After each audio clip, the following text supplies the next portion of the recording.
Bismillahirrahmanirrahim. Assalamualaikum warahmatullahi wabarakatuh. Alhamdulillah wassalatu ala Rasulillah. Bapak Ibu yang dirahmati Allah Subhanahu wa taala. Alhamdulillah ya, masjid kita penuh sekali malam hari ini. Betapa indah melakukan ketaatan bersama-sama kepada Allah Subhanahu wa taala. Itulah keberkahan Ramadan. Kita menjadi lebih mudah kalau melakukan ketaatan itu secara bersama-sama. Bapak-bapak, ibu-ibu yang dirahmati Allah Subhanahu wa taala, karena sudah malam ya. Sekiannya kita bicara tentang lanjutan sirah dari malam. Tapi malam hari ini saya coba kuliah yang lebih ringan, lebih light, karena sudah malam sekali. Kita bicara tentang inspirasi kebaikan dari sirah Nabawiyah. Tadi kita sedang mengumpulkan wakaf untuk kegiatan sehari-hari di Masjid At-Tahir ini. Itu semua adalah kesempatan berbuat baik yang ada di depan mata kita.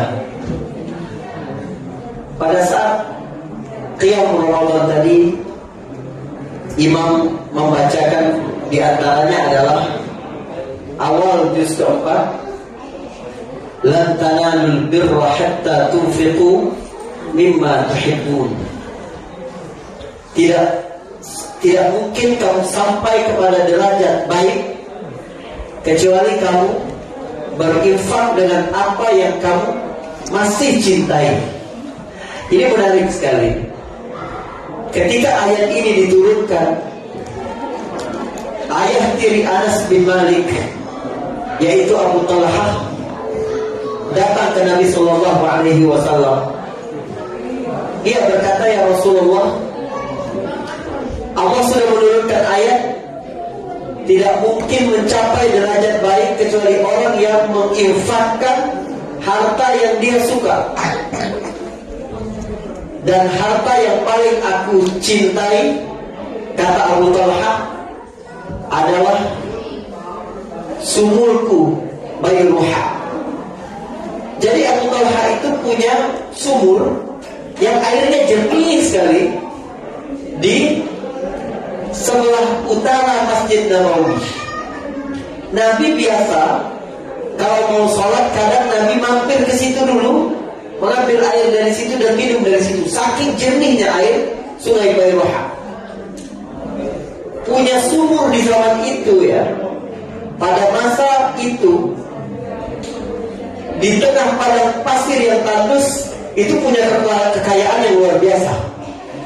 Anda tahu bagaimana seorang Yahudi bernama Rumah menjual sumurnya kepada Utsman bin Affan radhiyallahu anhu. Saat itu Madinah sedang paceklik, sementara air adalah sumber kehidupan. Itu ada konsep ya sebelah kan, Masya Allah, luar biasa. Jadi orang Yahudi ini ketika tahu akan dibeli oleh Utsman bin Affan, dia bilang, aku jual dengan harga 8.000 dinar. Utsman bin Affan pun membayarnya. 8.000 dinar itu ternyata bukan kepemilikan yang sempurna, tapi dibagi dua. Jadi separuh untuk Yahudi, separuh untuk Utsman. Gimana caranya itu membagi air? Gimana caranya? Sehari jadi milik Utsman, besoknya jadi milik orang Yahudi. Besoknya lagi punya Utsman, besoknya lagi punya Yahudi. Anda bisa kalikan ya. Kalau 1 dinar itu 3,8 misalnya, ada 4 gram saja, itu 8.000 kali 4 ya, emas hari ini. Oleh Utsman bin Affan, waktu hari giliran dia berikan airnya gratis. Jadi orang-orang besoknya mau ngambil air lagi, oh ini jadi milikku, mereka harus bayar. Maka ketika besok giliran milik Utsman bin Affan, orang-orang mengambil air lebih banyak biar besoknya tidak belanja air lagi. Paham? Giliran Utsman orang ngambil, giliran Yahudi orang tidak ngambil. Itu bisa jantungan orang Yahudi. Dia bilang ke Utsman, sudah aku jual semua untuk kamu. Subhanallah. Lihat Utsman bin Affan ya. Kalau kita pasti begini, enggak mau. Tapi Utsman bin Affan berpikir jika dapat membelanjakan di jalan Allah Subhanahu wa taala sebulan 15 kali sudah sangat membahagiakan, membuat keberkahan harta. Apalagi kalau aku bisa memberikan air ini setiap hari. Kata Utsman, aku beli. Kata Yahudi itu, tapi harganya gak 8.000 lagi, 12.000. Subhanallah. Iya kan? Kata Utsman gak apa-apa, beli. Sebab Utsman sebenarnya tidak sedang bertransaksi dengan Yahudi itu, tapi dia sedang bertransaksi dengan Allah Subhanahu wa ta'ala. Tadi ada mengeluarkan uang $1.000, $750, $500, $300. Anda tidak sedang bertransaksi dengan forum apa ini? Info, tidak. Anda tidak sedang bertransaksi dengan Masjid At-Tahir, tidak. Anda tidak sedang membantu siapa-siapa, tidak. Kecuali Anda sedang membantu diri Anda sendiri. Kalau kita mau tahu seberapa kita cinta dengan dunia, lihat hati kita lebih berbahagia ketika memberi atau ketika kita mendapatkan. Sebab ketika kita mendapatkan materi, kita sedang memberikan keuntungan untuk dunia kita. Tapi ketika kita memberi, kita memberikan keuntungan untuk akhirat kita. Kalau kamu mau tahu seberapa besar dunia di hatimu, lihat kamu lebih bahagia ketika mendapat atau ketika kamu memberi. Itu yang dilakukan Utsman. Jadi sumur adalah harta yang besar sekali. Dan lihat Abu Talha, begitu mendengar ayat lan tanalul birra hatta tunfiqu mimma tuhibbun, langsung datang kepada Nabi dan berkata, ya Rasulullah, Allah sudah turunkan, tidak mungkin mencapai derajat baik kecuali kita menginfakkan sesuatu yang paling kita cintai. Dan yang paling aku cintai adalah sumur Bairuha. Aku berikan untuk Allah dan Rasulnya. Nabi berteriak, Nabi berkata, bakhil, bakhil, dzalika malun rabih. Beruntungnya engkau. Ya, karena itu adalah perdagangan yang sangat menguntungkan. Subhanallah. Abu Talha kehilangan aset besar, yaitu sumur beserta kebunnya, tapi Nabi SAW menyebutnya beruntung. Kenapa? Sebab ada standar Allah yang tidak sama dengan standar makhluknya. Nabi pernah berkata, la ya'ti ar-rajulu as-saminul 'azim yawm al-qiyamah wa annahu 'inda Allah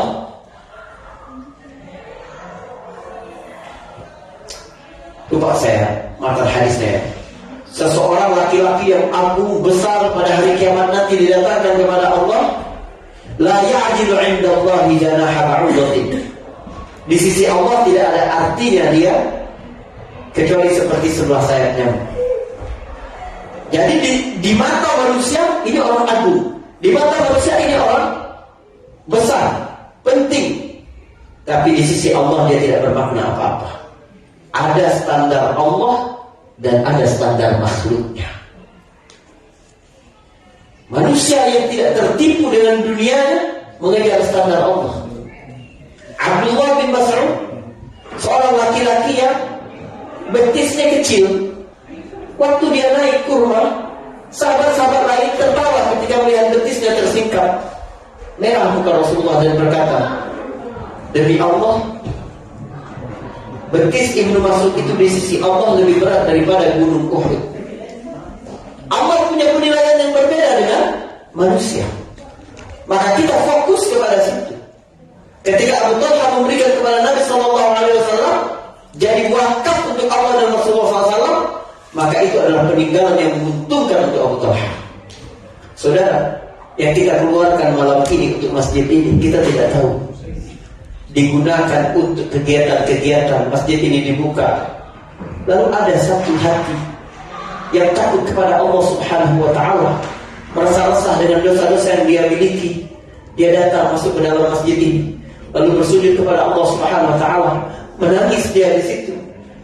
Terbuka masjid ini tetap beroperasi karena wakaf yang kita berikan pada malam hari ini tidak mungkin sia-sia di sisi Allah Subhanahu wa Ta'ala. Jika air mata yang tumpah di masjid ini karena takut kepada Allah Subhanahu wa Ta'ala dapat menyelamatkan orang itu dari api neraka, insya Allah semua dolar-dolar yang kita kumpulkan untuk operasional masjid ini akan mendapatkan hal yang sama, diselamatkan oleh Allah Subhanahu wa Ta'ala dari api neraka. Kita tidak sedang berhitung dengan manusia, tidak. Lihat bagaimana para sahabat ketika berkaitan dengan Allah, seluruh kalkulator jadi rusak. Abu Bakar As-Siddiq mendengar ada orang Islam yang sedang disiksa oleh majikannya bernama Bilal bin Rabah, disiksa oleh Umayyah bin Khalaf. Abu Bakar datang ke situ. Abu Bakar ini salah satu tokoh Quraisy di Mekah dari Bani Taim. Jadi suku di Mekah itu ada suku Quraisy namanya. Suku Quraisy itu sebenarnya kumpulan 14 suku. 12-nya ada di Mekah, 2-nya di luar Mekah. Di luar Mekah itu Bani Khuza'ah dan Bani Bakar. Di Mekah itu ada Bani Hashim, keluarganya Nabi, Bani Umayyah, keluarganya Utsman, Bani Makhzum, keluarganya Umayyah, Bani Asad, keluarganya Umar, Bani Zuhra, keluarganya Ibu Rasul SAW, Bani Taim, keluarganya Abu Bakar As-Siddiq, Bani Abdillah, keluarganya Bani Abdillah, keluarganya Mus'ab bin Umair dan lain sebagainya. Di Mekah, dua suku besar yaitu Bani Hashim itu selalu bersaing-saing dengan Bani Makhzum. Bilal bin Rabah ini adalah pelayan dari Umayyah bin Khalaf yang berasal dari Bani Makhzum. Jadi Umayyah ini tersinggung. Dia kerja dari keluarga Bani Makhzum, tapi dia menjadi pengikut Bani Hashim. Paham? Jadi ini Umayyah itu marah kepada Bilal bin Rabah bukan persoalan agama, bukan. Orang-orang kafir itu Tuhan mereka adalah materi. Tuhan mereka adalah keuntungan dan kepentingan duniawi. Ini urusan gengsi. Bagaimana mungkin Bilal yang berada di bawah kekuasaan mereka tapi mengikuti Muhammad dari suku rival sesama Quraisy? Maka disiksa Bilal bin Rabah. Bilal bin Rabah ini seorang hamba sahaya yang berasal dari Afrika. Abu Bakar As-Siddiq adalah tokoh elit Quraisy. Tapi lihat, begitu mereka disatukan oleh Islam, maka tidak ada lagi jarak antar suku, antar warna kulit dan lain-lain sebagainya. Dalam diri Abu Bakar terpatri, ini adalah kesempatan untuk menolong saudaraku. Ini adalah kesempatan untuk melakukan sesuatu di jalan Allah Subhanahu wa Ta'ala. Jadi saat ketua info tadi berdiri, jiwa-jiwa yang tergerak hatinya akan berkata, ini kesempatan untuk berbuat sesuatu di jalan Allah Subhanahu wa Ta'ala. Bapak Ibu sekalian, demi Allah ya, demi Allah, agama ini akan tegak dan jaya. Tanpa Anda mengeluarkan uang Anda, tenaga Anda, waktu Anda, keahlian Anda, agama ini sudah dijamin sama Allah. Gak usah khawatir.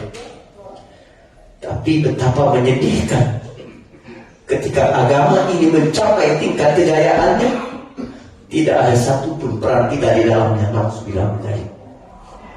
Ketika peradaban ini sempurna menjadi bangunan yang megah, tidak ada satupun batu bata dari uangmu, dari kantongmu. Allah memberimu rizki bertahun-tahun tanpa perhitungan, tapi engkau hanya meletakkan satu batu bata saja di situ, tidak ada darimu.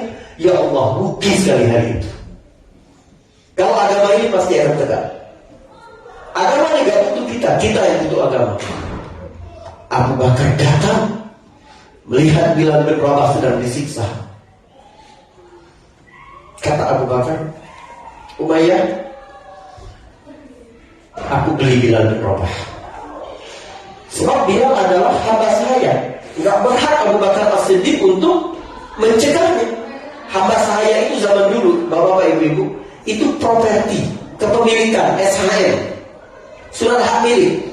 Jadi dia gak digaji, gak ada jam kerja. Kalau karyawan ada jam kerja, kalau hamba saya gak ada. Hamba saya itu, saya punya air, saya punya handphone, saya punya mobil, saya punya rumah, saya punya hamba saya, sama. Mau saya apakan saja terserah saya. Mobilnya mau saya tabraki, mau saya senggoli, mau saya beri orang, mau saya jual, mau saya terserah. Punya saya. Begitu juga hamba saya. Satu-satunya jalan untuk menyelamatkan saudaranya ini dengan membelinya. Kata Abu Bakar, aku beli. Umayyah bin Khalaf berpikir uang, berpikir dunia. Ini kesempatan. Pasti aku jual mahal, Abu Bakar tetap akan beli. Apa kata Umayyah? Aku jual. Tapi 4 auqiyah.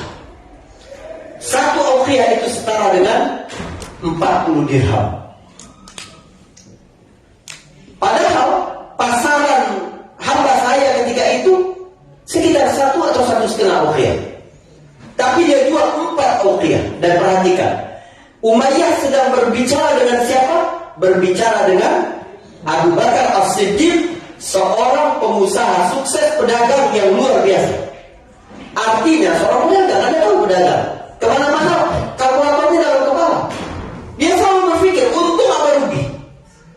Tapi tanpa berpikir sedikit pun Abu Bakar berkata, aku beli. Lalu dia beli Bilal dengan 4 auqiyah. Dan lihat, Umayyah tidak puas sampai di situ, dia ingin menyakiti hati Abu Bakar. Dia bilang begini, Abu Bakar, kalau tadi kamu tawar 1 auqiyah saja aku jual, gak ada artinya Bilal bagiku. Lihat, biar Abu Bakar merasa rugi 3 auqiyah. Paham? Tapi tanpa fikir panjang Abu Bakar berkata, kalau tadi kamu jual 100 auqiyah, aku tidak tawar. La ilaha illallah. Sebab ini bukan tentang berapa uang yang kamu keluarkan, bukan. Tapi bagaimana kamu menjemput balasan yang besar di sisi Allah Subhanahu wa ta'ala. Besar balasan Allah. Nabi janji, mana naqasaman min sadaqah, gak bakal berkurang harta dari sadaqah. Demi Allah, siapa yang berinfak pada malam hari ini, Anda lihat, Allah akan ganti itu. Dan ganti dari Allah Subhanahu wa ta'ala jauh lebih besar daripada itu. Mungkin ada yang kita pahami, ada yang kita lihat secara kasat mata, tapi banyak sekali ganti-ganti dari infak kita itu tidak bisa kita lihat dengan kasat mata. Misal, seseorang dengan makanan, pola makan yang tidak sehat, harusnya dia sakit ini, masuk rumah sakit, biayanya segini, karena dengan sedekah Allah selamatkan dia, keluar uang yang lebih banyak sampai ribuan dolar. Sebab dia mengeluarkan pada malam tanggal 5 Ramadan di Masjid At-Tahir $1.000. Allah menyelamatkan $10.000. Allah menyelamatkan $20.000. Allah menyelamatkan. Ya Allah, Anda kalau tahu bagaimana virus-virus, hama, penyakit, pola hidup kita, makanan kita ini, gak bakal selamat kita dari segala penyakit ini. Ada cara-cara yang dapat kita lakukan untuk itu. Abu Bakar As-Siddiq, seorang pedagang, hitung-hitungannya luar biasa, berkata, kalau kamu tadi, dan itu kan basa-basi, kalau tadi kamu tawarkan 100 auqiyah, aku akan berikan. Dan aku tidak tawarkan. Umayyah bermaksud menyakiti hati Abu Bakar agar Abu Bakar merasa rugi 3 auqiyah. Abu Bakar membuat dia jantungan karena merasa rugi 96 auqiyah. Dan begitulah Abu Bakar As-Siddiq. Memang dia mau memberikan apapun untuk agama ini. Ketika hijrah misalnya, pada hari Rabu tanggal 27 Safar tahun ke-14 kenabian, orang-orang Quraisy sedang rapat di parlemen Quraisy namanya Darun Nadwah. Rapat ini alot sekali. Melihat perkembangan Islam yang semakin besar, mereka putus asa. Muhammad gak bisa diapa-apain lagi ini. Cuma satu yang bisa kita lakukan, kita bunuh Muhammad. Ketika rapat ini terjadi, Jibril datang ke rumah Rasulullah SAW dan berkata, "Udzina lakal khuruj." Kamu boleh keluar dari Mekah. Visa hijrah keluar kepada Rasulullah tanggal 27 Safar itu. Nabi bertanya kepada Jibril, "Faman yusahibuni?" Siapa yang menemaniku hijrah ini? Kata Jibril, "As-Siddiq." Abu Bakarlah yang akan menemanimu. Subhanallah. Abu Bakar, ketika Nabi SAW sejak beberapa bulan terakhir memerintahkan para sahabat secara berkala untuk hijrah ke Madinah, tapi Nabi belum. Abu Bakar tanya, "Ya Rasulullah, aku kapan hijrah?" Kata Nabi, "Tunggu. Ya, nanti Allah akan berikan teman untukmu." Terus begitu. Ternyata Allah ingin Abu Bakar menemani Rasulullah SAW. Maka siang itu Rasulullah pergi ke rumah Abu Bakar As-Siddiq. Dia pergi jalan yang tidak biasa, masuk dari rumah dengan pintu, bukan pintu dari depan, bukan. Pada waktu yang tidak biasa orang bertamu, saat panas terik-teriknya, saat orang-orang sedang tertidur. Melihat Rasulullah datang lewat pintu belakang, bukan pada jam bertamu, Abu Bakar tahu ada sesuatu yang penting. Rasulullah melihat ke sekitar, ada anak-anak Abu Bakar, ada Asma, ada Aisyah, ya ada anak-anak Abu Bakar yang lain. Kata Rasulullah, "Akhrij man 'indaka ya Abu Bakar." Suruh keluar dulu yang ada di sini wahai Abu Bakar. Ada pembicaraan rahasia. Nabi berdakwah gak mau sembrono, strategi, rapi. Kata Abu Bakar, "Innahum min ahlika ya Rasulullah." Mereka ini adalah keluargamu juga ya Rasulullah. Kata Abu Bakar, coba lihat. Abu Bakar As-Siddiq melibatkan seluruh keluarganya untuk taat berkorban kepada Allah Subhanahu wa taala. Karena itu dalam ketaatan gak boleh sendiri. Kita harus berjamaah. Masuk surga harus berjamaah. Harus ajak anak istri kita. Ada tanggung jawab besar di dalam diri kita ini untuk berdakwah. Dan pertama-tama harus pada keluarga. Konsep Al-Quran jelas, "Qu anfusakum wa ahlikum." Kalau ahlimu tidak selamat dari api neraka, kamu tidak akan selamat.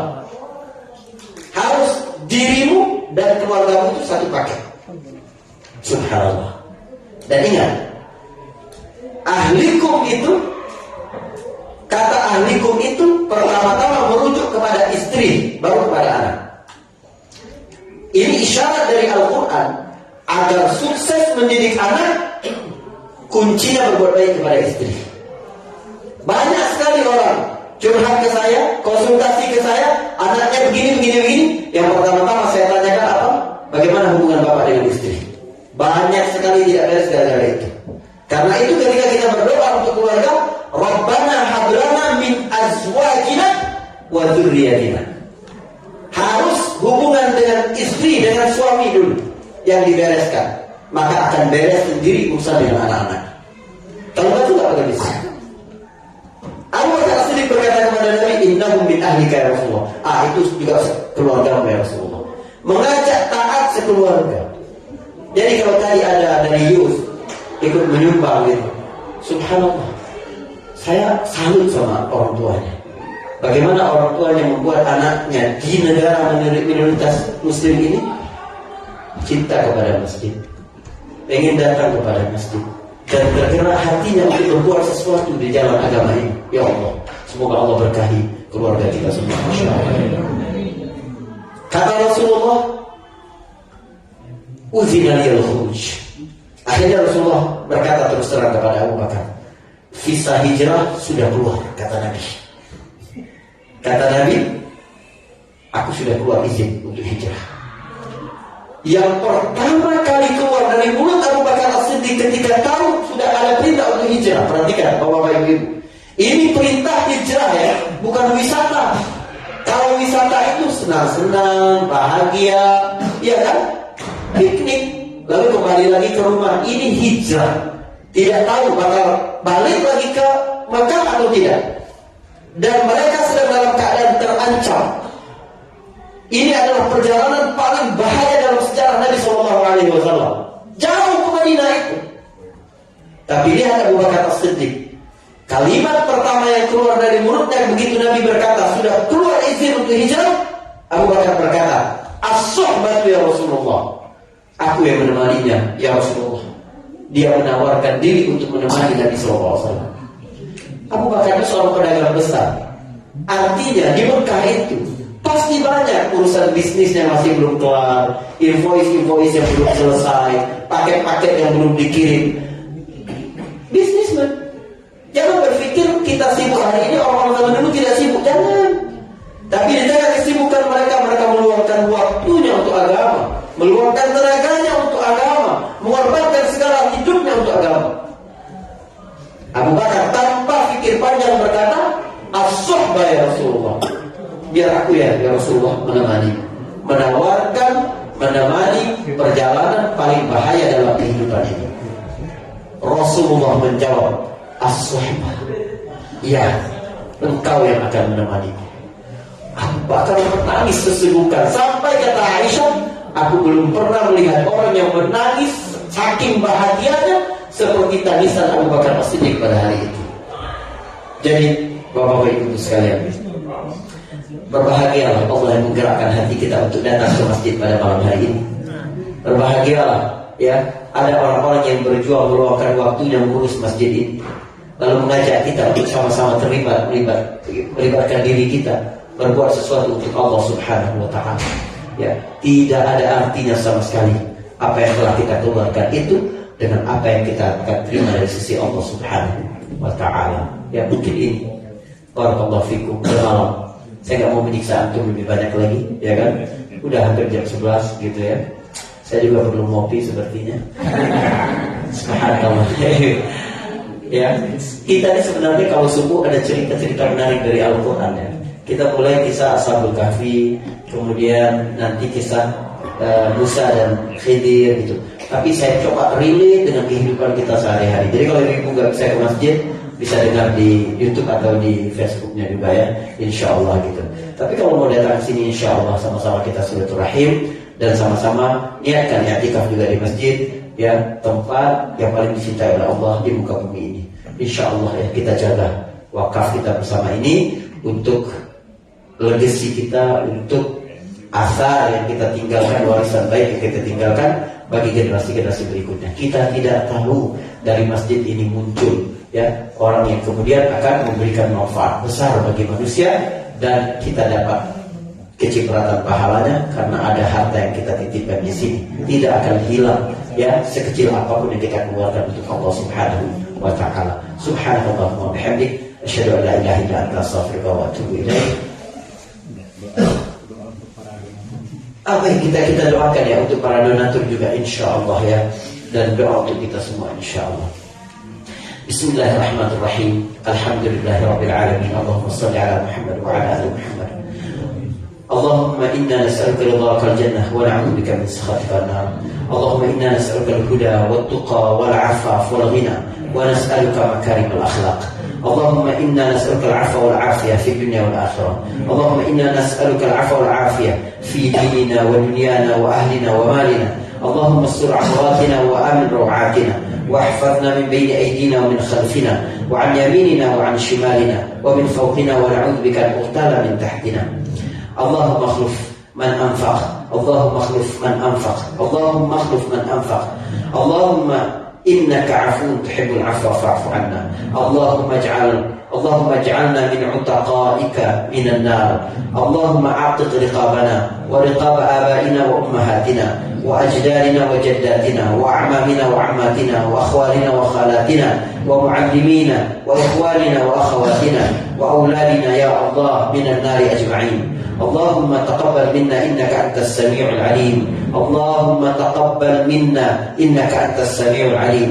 اللهم تقبل منا إنك أنت السميع العليم، وتب علينا إنك أنت التواب الرحيم. ربنا هب لنا من أزواجنا وذرياتنا قرة أعين واجعلنا للمتقين إماما. ربنا لا تزغ قلوبنا بعد إذ هديتنا وهب لنا من لدنك رحمة إنك أنت الوهاب. ربنا آتنا في الدنيا حسنة وفي الآخرة حسنة وقنا عذاب النار. وصلى الله على محمد وعلى آله وصحبه وسلم. Alhamdulillahirabbil alamin. Saya juga usul buat imam witir juga, mungkin karena sudah malam tidak perlu pakai wudu ya. Karena Nabi membaca witir itu jarang, tidak pada setiap witirnya tidak. Jadi apa yang dilakukan Nabi secara dawam, sunnah bagi kita melakukannya dawam juga.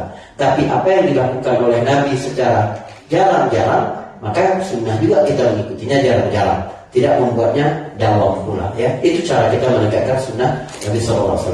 Assalamualaikum warahmatullahi wabarakatuh.